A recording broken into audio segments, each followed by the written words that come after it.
All right. Well, hello, everyone. Thank you for joining us. I'm Kuntal Shah Warwick from Executive Director with Global Chamber San Diego. And we are so glad that you all have joined us very much on a dime where we were supposed to meet in person, and here we are meeting virtually. So this is fantastic.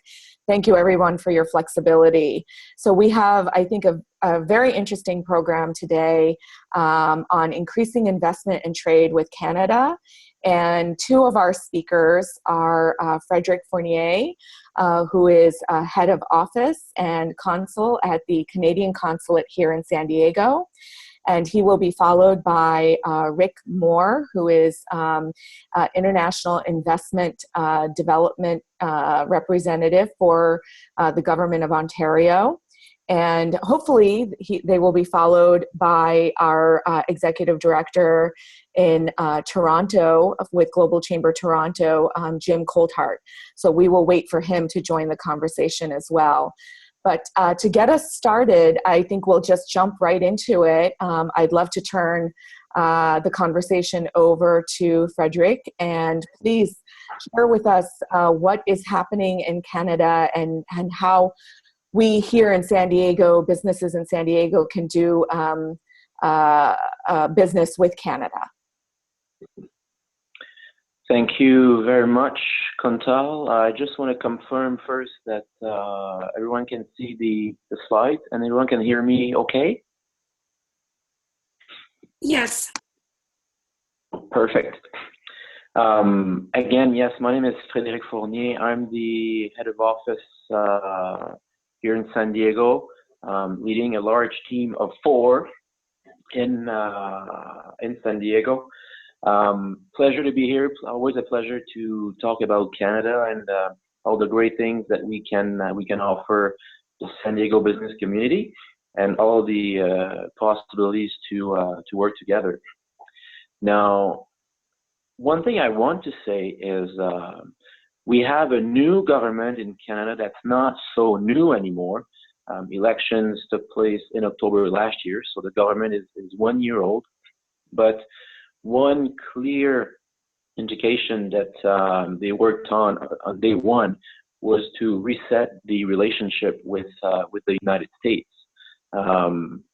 So since October last year, the level of collaboration between the Canadian and U.S. governments really evolved, really went back to where it was, 10, 15 years ago. And our common objectives are really being addressed in a more appropriate way. Now, of course, with the new U.S. administration, there's a lot of unknowns. We'll see what it's like as of tomorrow, in fact. But we have all the hopes in the world, and we're looking forward to work with the new administration. Okay, now trying to switch.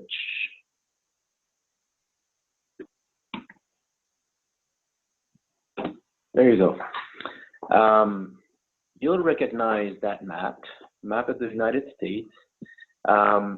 This is our current network in the U.S. So of course you have our Canadian embassy in Washington, but all of the other offices are consulates, and you'll see that San Diego is there as a consulate, LA, Dallas. So there are a lot of offices in the United States, and all of those offices are meant to better work with you, U.S. companies, U.S. organizations. So really, those are the resources that are dedicated to improving the business relationship with the U.S. And on top of those Canadian government offices, you also have provincial offices. They're not on the map, but just like you'll hear from Rick in a few minutes, the province of Ontario has many offices. They have one person in San Francisco. The province of British Columbia has offices all across the U.S. as well, and they do have offices in Los Angeles, also province of Quebec from the eastern Canada. They do have a delegation in LA as well. So lots of resources dedicated to the trade relationship with the United States. Now, just a few words on the Canadian Consulate here in San Diego. We are a trade office, solely focusing on San Diego and Imperial County. We are a satellite office of the main Consulate General in Los Angeles, and our main focus is innovation. In fact, the office was opened in 2004 because of all the innovation work that is taking place in San Diego. And here, our sectors of focus include biotech, ICT, defense, and clean technologies. Now, those are priority sectors, but it doesn't mean that we won't work with companies outside of those sectors. But we certainly have as a priority those four sectors. Now, Canada and the United States. This slide really, I could have bombarded you with tons of stats about how important Canada is for the United States, how important it is for San Diego. There's a few examples here of lines that we use just to explain the depth of the relationship and the importance of it for both countries. Canada is the #1 market for 35 states in the U.S. And where we're not #1, most of the times we'll be #2, like is the case for California. 9 million jobs in the overall United States depend on trade and investment with Canada. So it is a lot of jobs. In terms of importance to the U.S. exports, well, Canada buys more than China, Japan, and the UK combined. We buy more than double of what China buys from the U.S. Every year. So there is it is a key relationship, and really, no matter who is at the head of the U.S. or Canadian government, our economies are so well integrated that there are not a lot of major changes that can happen in that relationship. Bilateral trade, if you're interested in numbers, in 2015 between our two countries was $671 billion. So that's almost $2 billion a day. So it's almost $200,000 a minute. So by the time I'm done, this presentation, we will have had more than $100,000 crossing the border, the Canada-U.S. border. Opportunities, of course. We talk a lot about trade of goods, trade of services. But there's a lot more that we here in San Diego try to focus on.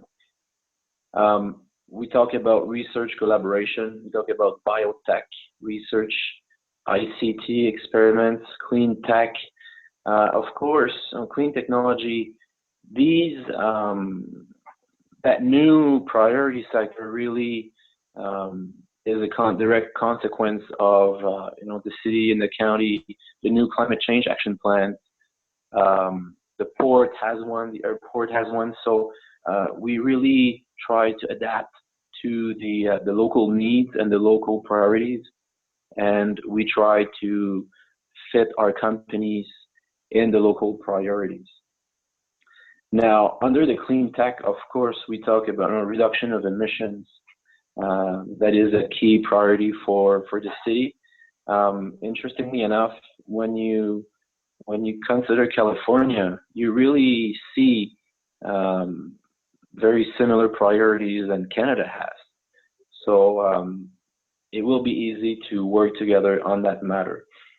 And in terms of research collaboration, what I'd like to mention is, there's a few specific aspects of research that are really that are a focus for us.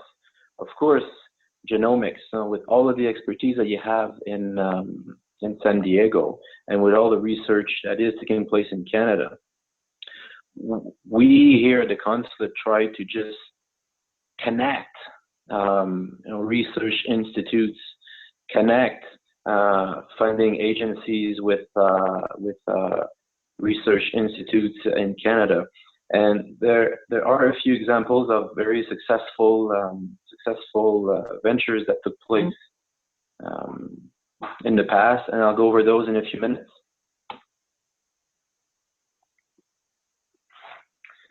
Now, I did not want this presentation to be an FDI pitch trying to convince anyone to pack up and move to Canada tomorrow. But the one thing I wanted to mention is we call it SHRED. So the Scientific Research and Experimental Development Tax Credit. That is one of our most famous programs in Canada. And it is really a tax credit program for any R&D activities. Whether you're a Canadian company, whether you're a subsidiary of a foreign company, you are eligible to submit R&D expenses, and those would be accounted for under the Canadian tax system. I don't want to say a lot more. I mean, I shared with Kuntal I think it's a 5 or 6 page document that really explains how this system works. We do have experts within the government and within the Canada Revenue Agency who solely focus on working in that program. So I'm not an expert. I could not go over most of specific questions. It is the most generous program in the world. You can save up to 35 cents per dollar you spend in Canada. So it can become really interesting for a company looking at performing some R&D in Canada. But again, there is additional information available. I'm more than happy to share it. Kuntal has it as well. Simply let me know if you're interested, and I can work with you. Now back to the connection with Canada. Of course, now you do have all of the stats that speak for themselves. Canada is the 4th largest destination for San Diego's export. So that in itself is very good. Canada creates trade and investment with San Diego companies, create 3,500 direct jobs just for San Diego. Over 63,000 jobs indirectly created by trade and investment with Canada. You see here on the slide, I don't want to read everything that's there, but FDI, Canada is very well implanted in the region. We have over 50 companies with a presence, physical presence and investment in the region. But when you talk about Canada's importance, it's not always about jobs and money, but another important element to mention is tourism. We do have 21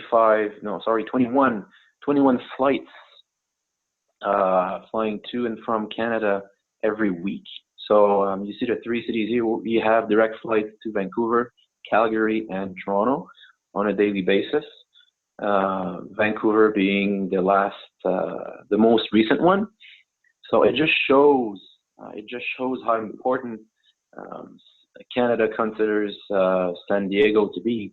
And most of those flights, believe it or not, are still considered to be vacation based. So all of the business going on between our two regions are not even being considered yet. You have at least 300,000 visitors from Canada coming to San Diego every year. So again, that's a lot of incoming wealth and expenses that take place in San Diego. A few examples of specific connections. Qualcomm, who doesn't know Qualcomm? What they did a few years ago, because of our relationship with them, we brought them to Canada a few times, and what they did, they acquire an R&D specialized firm, not to really take advantage of the Canadian market, because in comparison to the big Asian markets or with the U.S. market, we're very small, and we know it. So what we suggested would be for Canada to be some sort of a test bed. So they test new technologies in Canada. They partner with mobile operators, for example, with TELUS, and then they test the technologies. And once it works, once it's proven, then they go much broader and implement those technologies worldwide. Another local San Diego company, Cubic. Cubic is not in Canada. They have a few contracts in British Columbia. They were recently awarded a contract with in Vancouver for the public transportation system management. They have a special payment system with electronic cards. So that's another example of a local company doing business in Canada. We had, I think 4 years ago, a small Canadian startup coming to San Diego in a pharma incubator, Johnson & Johnson. So the J Labs incubator. That company was Triphase. And Triphase was the first Canadian company to join the incubator. Well, 4 years later, so 6 months ago, J&J, being so impressed with the quality and the dedication of Triphase, they decided to replicate their J Labs model into Canada. So they opened a $40 million facility in Toronto where they can incubate Canadian startups. So really, in this case, it's a win-win situation. Brookfield is another Canadian company that is in the region. So Brookfield manages, it's mainly renewable energy and real estate management company. They operate a few wind and solar farms locally in San Diego and Imperial County. CGI Technologies. CGI Technologies is the main company managing all of the City of San Diego internet-based platforms. And they've had a contract with the city for a few years now. They have over 200 employees locally, very involved. We are working closely with them to have them more involved in the community. So again, a win-win situation. City National Bank, that's a recent acquisition by our Royal Bank of Canada. I think they acquired it for, I think it was $4 or $5 billion, so a very large acquisition. But now being owned by RBC, City National Bank is one of our latest Canadian flagships in the region. And you also have smaller companies such as Hydrogenics, who's a fuel cell company established in Carlsbad, looking to expand and manufacture fuel cell engines as early as July 2017. That's what they have in their plans. So again, lots of synergies, lots of good things happening. And last but not least, I want to go back to a few research collaborations that took place in the past. UCSD Morse Cancer Center and the Sanford Burnham Medical Institute, they partnered in 2014, I believe, with a group of oncologists from the Toronto and Vancouver universities to develop therapies and diagnostics for cancer treatment. That project, I think, was worth over $200 million. Both sides contributed the same amount of money, and it was a very successful joint research project because it cut the drug development timelines in half, and they had new drugs delivered and tested, and that was unseen before, because it only took less than 4 years to do all that. And when you do those separately, timelines are usually at least double. So we're talking 7, 8, 10 years before any drug can be developed and administered to patients. We also have in Canada a government network of research centers called NRC. Those are the National Research Center. And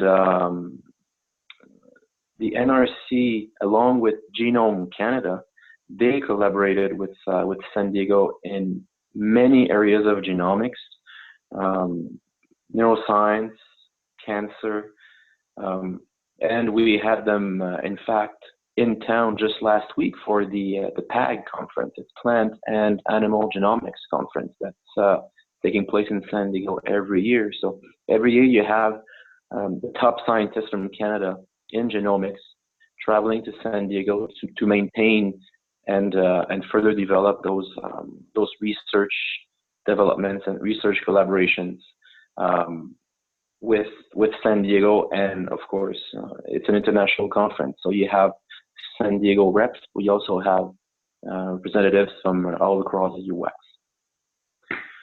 So that's what I really wanted to say. Feel free to ask any questions, whether it's now or later, but very happy to be here. And even after this presentation, please make sure you see on the screen my name, email, phone number. Please feel free to reach out if you want to meet for coffee. If you have ideas, that's where I sit. That's why I'm here. As I say, I always like to wave the Canadian flag, and I'm always interested in listening to new ideas on how to collaborate. So thank you very much for your time. Merci beaucoup, and looking forward to meeting you in person. Thank you so much, Frédéric. That was really informative. And I think before we actually move on to Rick, since there was so much information, I think I will, just for a few minutes, open it up to questions. And I'll be happy to ask the first one, actually, which is, this has been great to see sort of the overview and the specific industries that are being courted between San Diego and Canada and further developed. But if you are a small business owner in San Diego, for that matter in Canada, and want to do business with either region, what would your recommendations be to get that process started? And of course, we're here as well as Global Chamber. That's what we help with also, and we work with you on that. But if the SME wants to know, how do we get this process started? What would you say? Excellent question. In fact, that gives me the ideal opportunity to clarify government mandates. Of course, us being part of the Canadian government, our focus is to create prosperity in Canada for Canadian clients. So we help Canadian companies export to the US, mm-hmm. and we help local contacts, local companies to set up shop in Canada. That's the idea. So if a company from San Diego is interested in solely exporting into Canada, then you would have to consider this at the reverse. So you should then work more closely with the U.S. Commercial Service, who has a local network of trade experts into Canada. But really, for anything that's Canada related, as a first step, we can certainly guide you depending on what you're looking for. If you're looking for partnerships, we have a network of local experts in Canada who can really match with Canadian expertise what you would be looking for locally. But if the interest is strictly export, then I would recommend going to the U.S. Commercial Service. And again, if you don't have those contacts, we work very closely with them, being so having the same mandate. We work very closely with one another. So I'm more than happy to share those coordinates with you. Yes, and I should mention, actually, we did invite Philip Finiello, who is one of the representatives at the U.S. Commercial Service, to also participate in this conversation, recognizing the reverse side process. But I suppose my question was more geared towards just the servicing or the courting of SMEs. And so with that in mind, I will open it up, because I know we have a few folks who are attending who have small businesses. So I'll open up the floor to questions if anybody has an immediate question for Frédéric.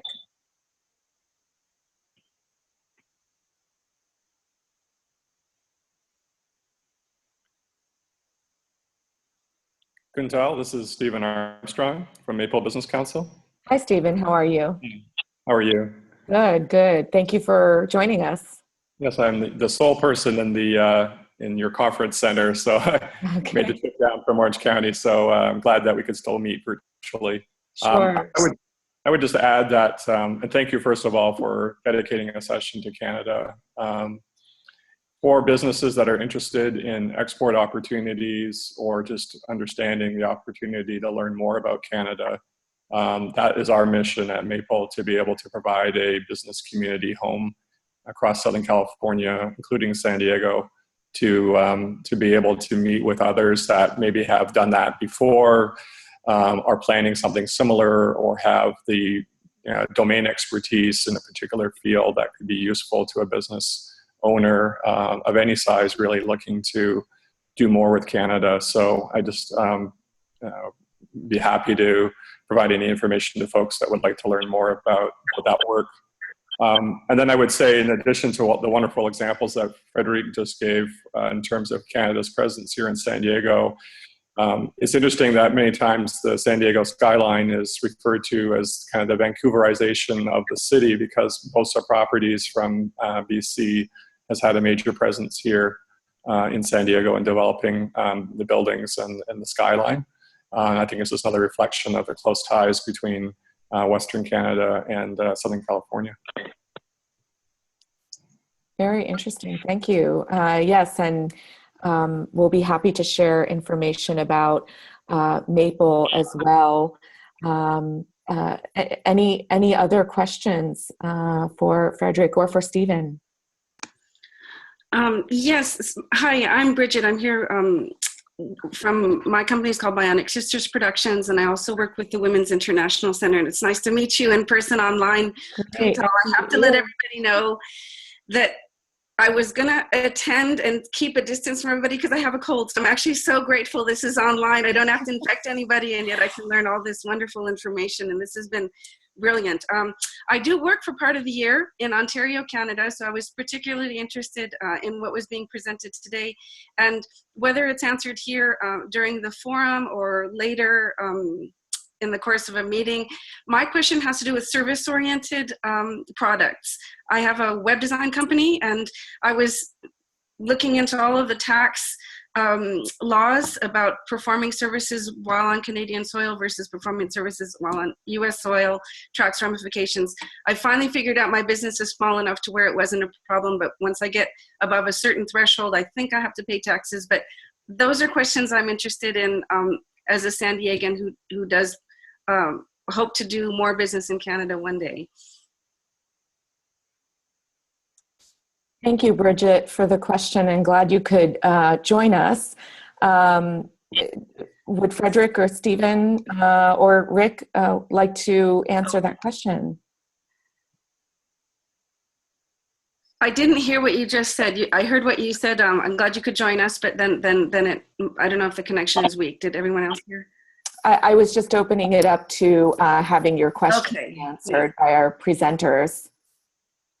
This is Stephen. I can't speak to that specific question myself, as that's not my area of expertise.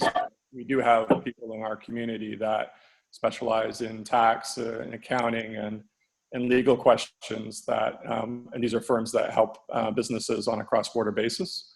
So there are opportunities to meet with those folks. And I'd be certainly happy to talk to you after this as well, to connect you with someone that would be able to give you that answer. Thank you. Okay, appreciate it. Well, if there are no more immediate questions, we will move on to Rick Moore. And Rick, I will hand this over to you. And if you're able to share with us a little bit about yourself, about your work, and what you can tell us about Ontario. Sure. So again, thank you, Kuntal, and Frédéric, and Stephen too for chiming in. Glad you could join the call today. So I represent the province of Ontario here in San Diego. As Frédéric mentioned, Ontario has a number of offices in the U.S. There are economic officers that are housed within Canadian consulates in New York and San Francisco. And then I'm one of 5 people that are dedicated to attracting investments to the province of Ontario. I have counterparts in New York, Montreal, Chicago, and Denver.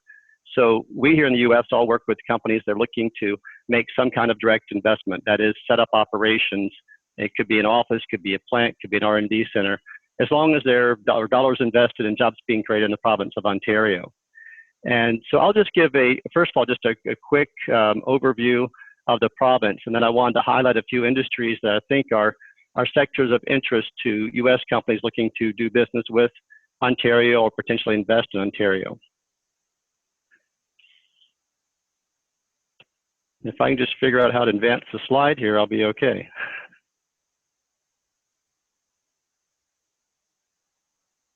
I think it just takes a few seconds. There we go. There we go.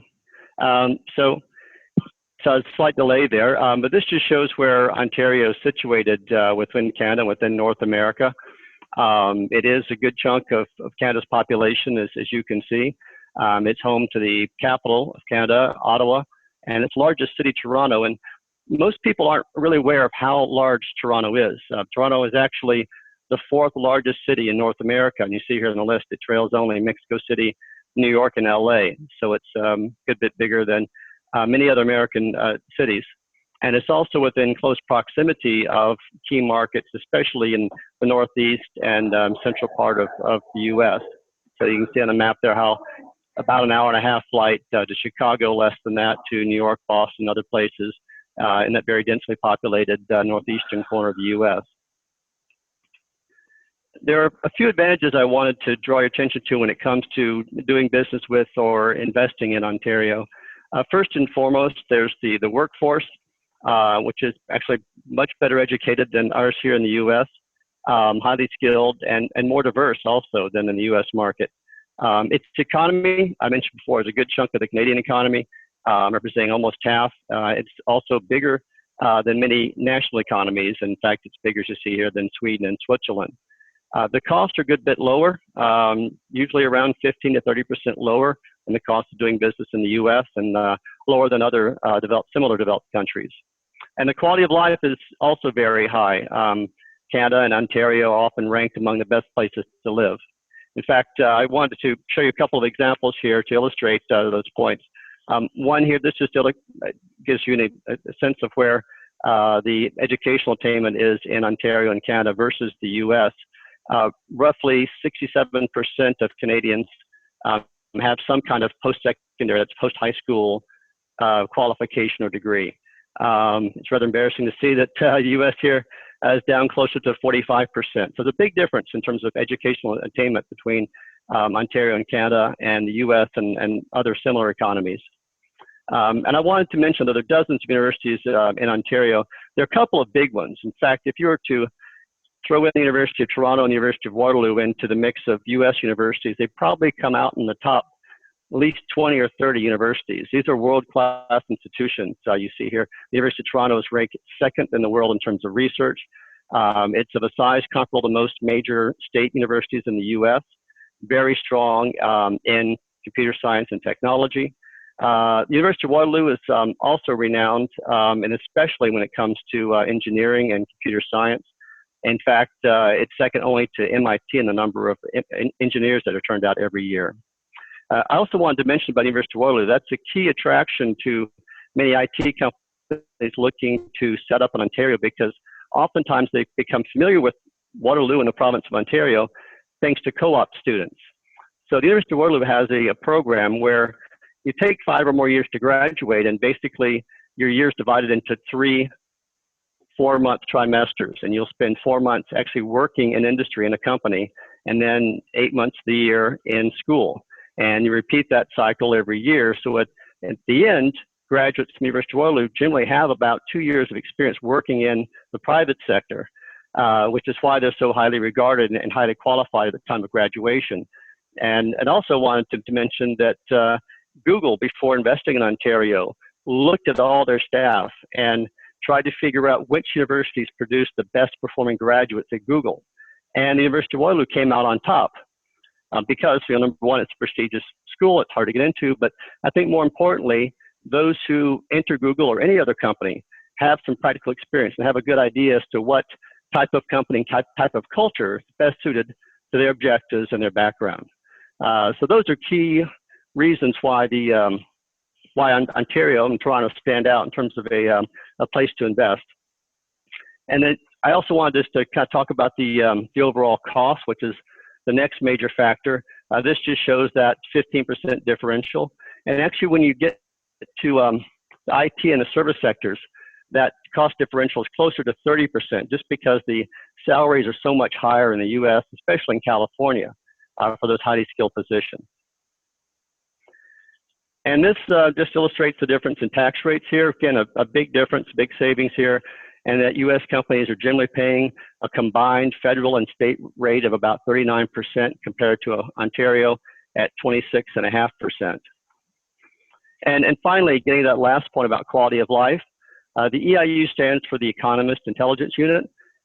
They've consistently rated Toronto as one of the top 10 places to live worldwide, and also the safest city in North America. And many think that New York City is a very diverse city, certainly for the US, even worldwide, but only 37% were actually born outside New York, whereas in Toronto, slightly more than half of residents were actually born outside of Canada. And overall in the province of Ontario, about half were born abroad, which leads to the diversity of languages spoken there. You see over 150 spoken in the province of Ontario. And this next slide here just shows where Canadian cities and also those in Ontario stand relative to other cities in terms of the ranking of quality of living. No surprise that most Americans who've been to Canada are quite aware that most Canadian cities are cleaner, safer, in many ways more attractive than those in the US. And it's not surprising that you see Vancouver as well as Toronto, Ottawa, and Montreal there at the top of the list, and Calgary not too far behind. And then the next section here, I just want to talk about some industries that I think are most relevant to those US businesses looking to enter the Canadian market, whether via exports or investment. And the first one I kind of alluded to before is information technology. I talked about the University of Waterloo and University of Toronto, and they're basically anchors to a region that's similar to Silicon Valley, known as the Toronto-Waterloo corridor. And in Silicon Valley, for example, you've got about 380,000 technical workers. In that Toronto-Waterloo region, you've got about 280,000. So significant number, not that much smaller than Silicon Valley. And you're going to find all the big names there, IBM, Cisco, Google, and so on, located in that region. In fact, you see here 7 of the 10 largest worldwide also do R&D in Ontario, and that's largely thanks to the graduates from those 2 universities. And as I mentioned before, salaries are a good bit lower. And here you see a big savings when it comes to engineers and other skilled technical staff, where compared to California, salaries in Ontario are about 40% less. The next sector I want to mention is life sciences. Huge sector here. Ontario is responsible for more than half of Canada's output in terms of life sciences. Because of its diverse population, it's very attractive for clinical trials.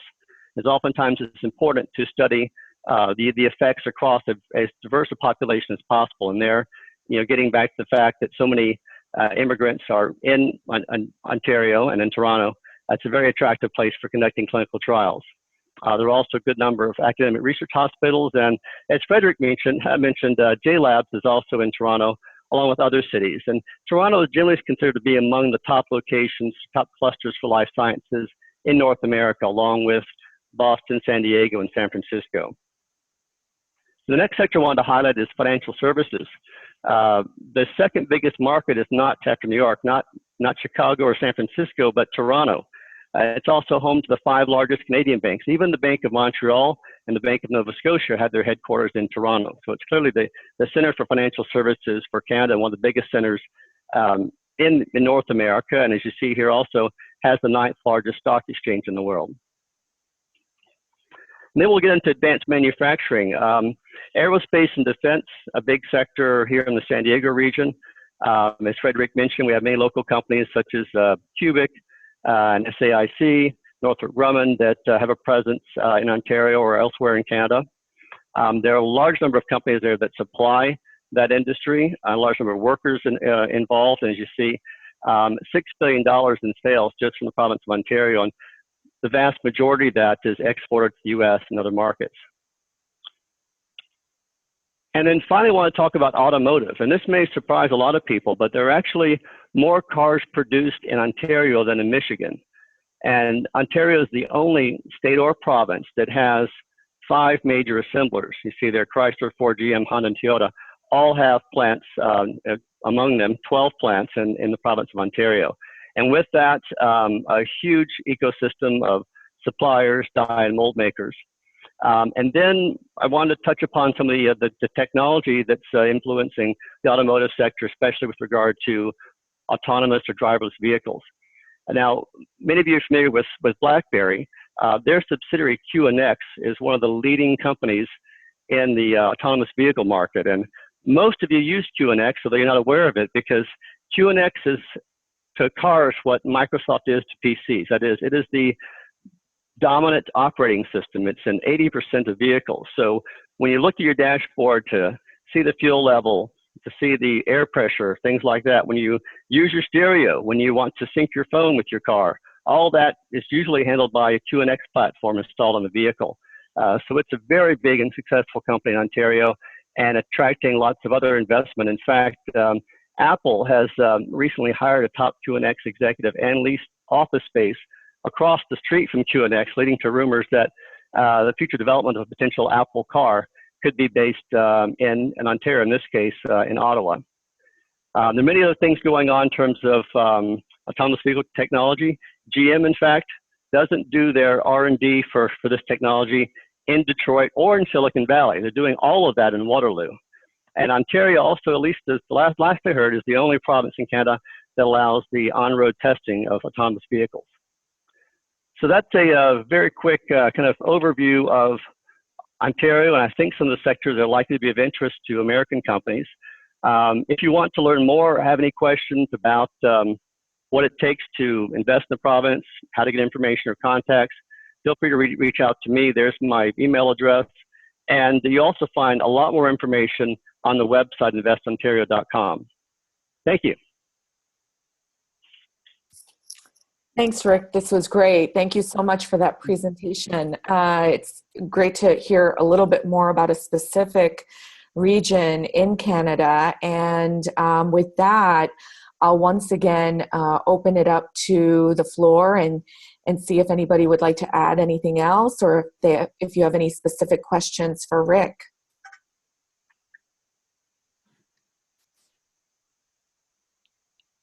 This is Stephen from Maple again. tremendous information, Rick, and you make me proud to be an Ontarian living down here. One of the things that I wanted to add as well is that we've had the opportunity to be working with the Waterloo Region Economic Development Corporation to help attract interest in Waterloo from companies here in Southern California. And one of the talk points that they shared with us is that the average employee retention time in Waterloo region, and I think this holds for other parts of Canada as well, tends to be longer than in Silicon Valley. In fact, 2.5 to 3 times longer when you compare Waterloo employees to Silicon Valley. And I think that's really important when you think about having a tech business and the cost of training people and the cost of turnover and IP risk that's associated with turnover as well, that employees are staying longer, or maybe are a little bit more loyal in Ontario and Canada, can be a tremendous business advantage and cost benefit for employers as well. That's certainly true. Thanks for pointing that out.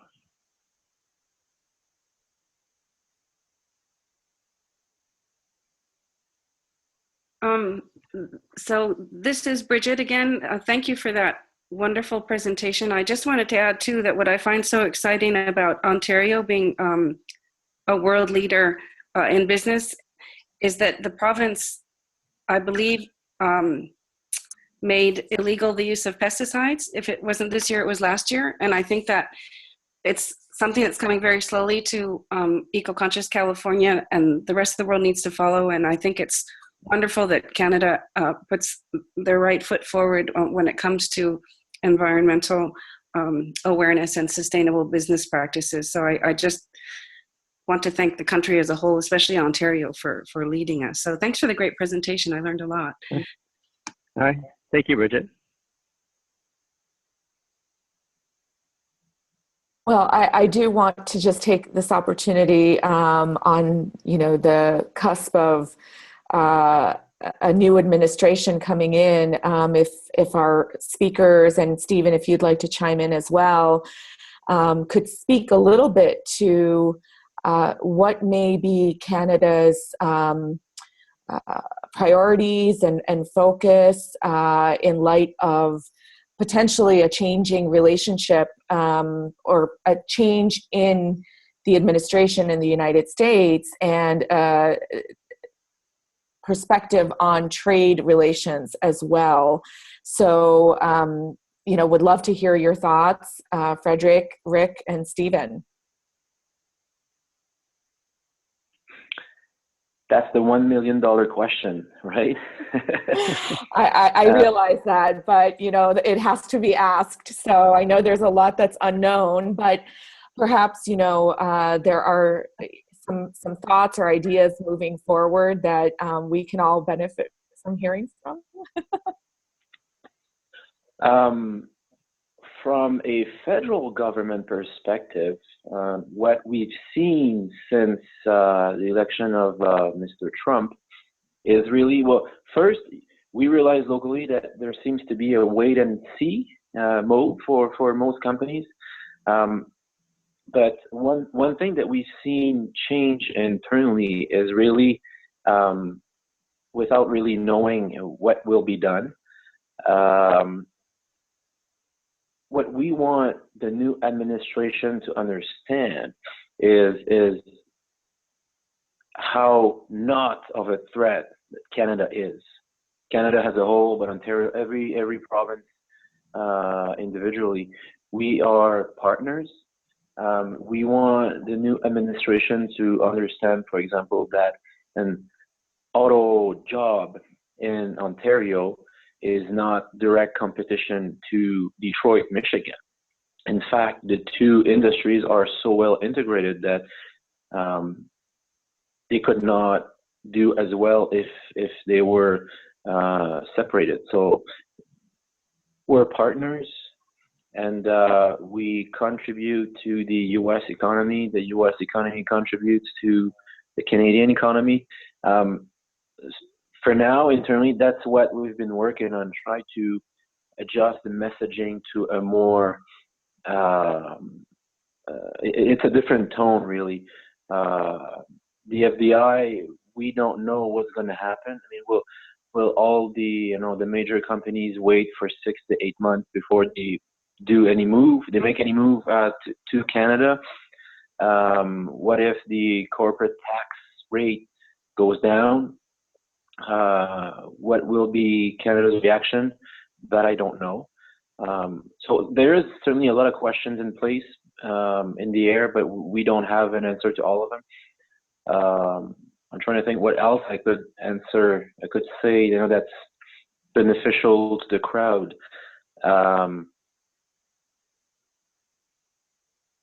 We don't want anything to change. Bottom line, Canada's a partner, and if we'll be listening, what are the concerns? And of course, we'll try and do we'll do our homework and assist any local companies interested in working with us. Do you have anything to add, Rick? No. Just if anything, I do want to point out that while President-elect Trump has promised to renegotiate NAFTA, that's not one of his near-term priorities. So looks like that might be pushed down the road a little bit. And just further to your point, Frédéric, about the integration of manufacturing in particular, and you gave the example of automotive, which is a perfect one. The cars that are produced or assembled, let's say in Canada or Mexico, often the majority of the content actually is produced in the U.S. So you have cars that may be shipped from Canada that have mostly U.S. content. Same thing with cars coming from Mexico. So as you point out there, it's not as simple as a plant in Canada or Mexico entirely replacing a plant in the U.S. or taking over production that they aren't or can't do. That each one does have some role in producing automobiles in particular, and that it's very much, as you said, very integrated and shared market among them.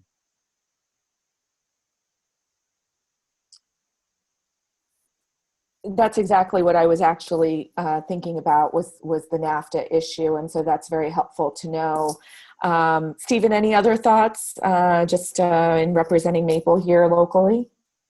Sure. I think, administrations change, but geographies don't. And there's such a natural geographic advantage of the United States and Canada being neighbors with the largest undefended border in the world. That doesn't go away. And the economic realities of being able to trade and to invest and having populations that share common values, that are friends, families here, have roots in Canada and vice versa.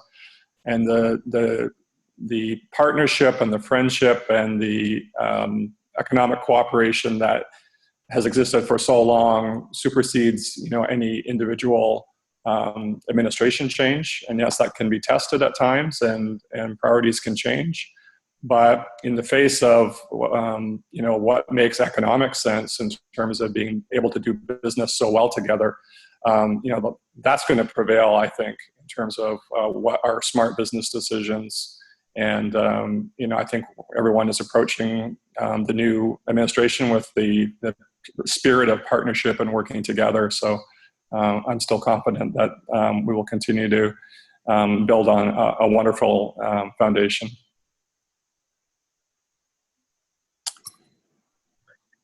Well, great. That's helpful, and I think this has been an excellent presentation. And so, thank you to Frédéric and to Rick and to Stephen as well for adding to the conversation. I will just open it up again to any last-minute questions. If anybody would like to ask anything else, but if not, then thank you so very much to everyone for joining us. We really appreciate you once again being so flexible to join us virtually rather than in person. And a very, very special thank you to our presenters, as well as to our headquarters team at Global Chamber in Phoenix, who also helped us put this together within 2 hours. So we really appreciate that. And I will just simply say that we would love to build on this conversation at a later date this year and have a bigger program that we would like to do with our headquarters team as well. So do be on the lookout for that. And this is what we're here to do at Global Chamber San Diego. And so if you've not considered joining us as a member, please do consider it. We would love to work with you. And thank you all and have a great day.